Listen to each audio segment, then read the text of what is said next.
Avec G20 en maths, il n'y a jamais de problème, mais que des solutions.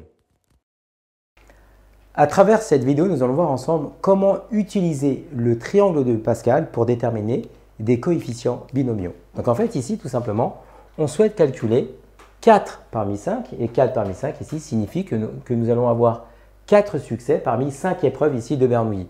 Donc en fait, on aurait pu appliquer la formule standard des coefficients binomiaux, mais nous allons traiter ici avec le triangle de Pascal.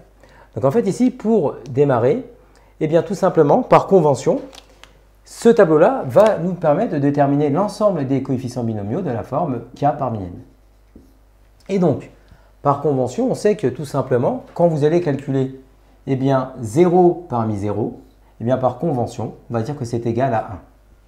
Et en fait, l'objectif, ça va être de déterminer l'ensemble de toutes ces valeurs, et en particulier, va déterminer celle-ci.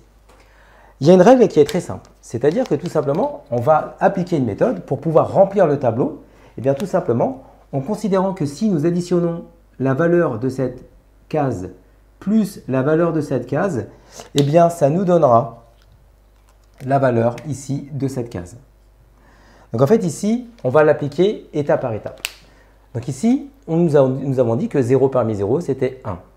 Si nous voulons la valeur ici, eh bien on va prendre la valeur qui est au-dessus qui est 1, plus la valeur qui est à gauche, mais il n'y a pas de valeur à gauche. Donc ici, nous allons avoir 1.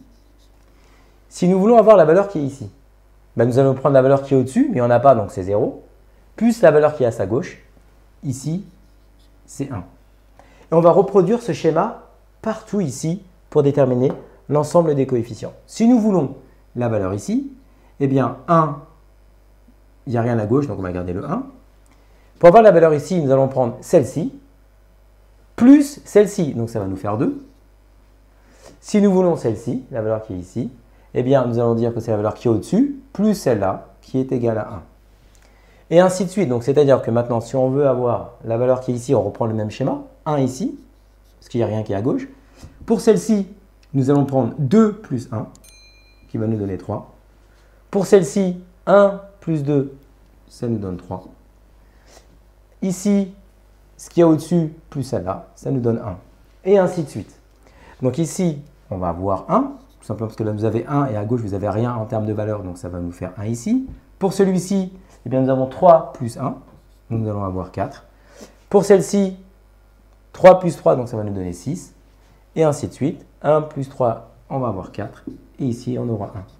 Et donc ça, c'est la méthode pour déterminer en fait les coefficients binomiaux. Et pour la dernière ligne, parce qu'on va faire jusqu'à ici pour 5, et donc on va avoir 1 ici.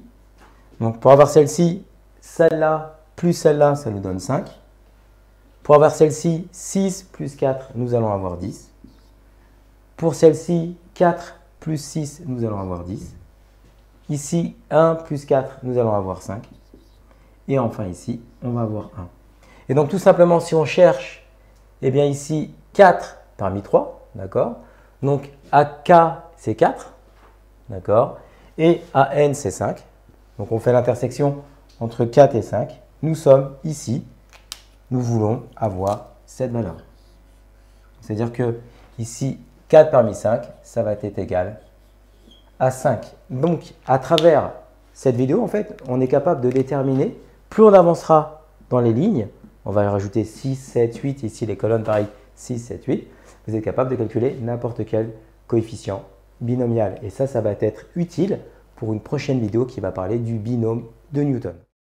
Comme tu as kiffé la vidéo et que tu veux des bonnes notes en maths, alors tu mets un pouce bleu, tu t'abonnes à notre chaîne, tu poses un commentaire, on y répond sans problème. Ensuite, on t'embarque avec nous sur g20enmaths.com, des exercices corrigés, des détails de ouf avec ça. Plus d'excuses pour pas avoir de bonnes notes en maths. Et bien sûr, rendez-vous sur nos réseaux sociaux.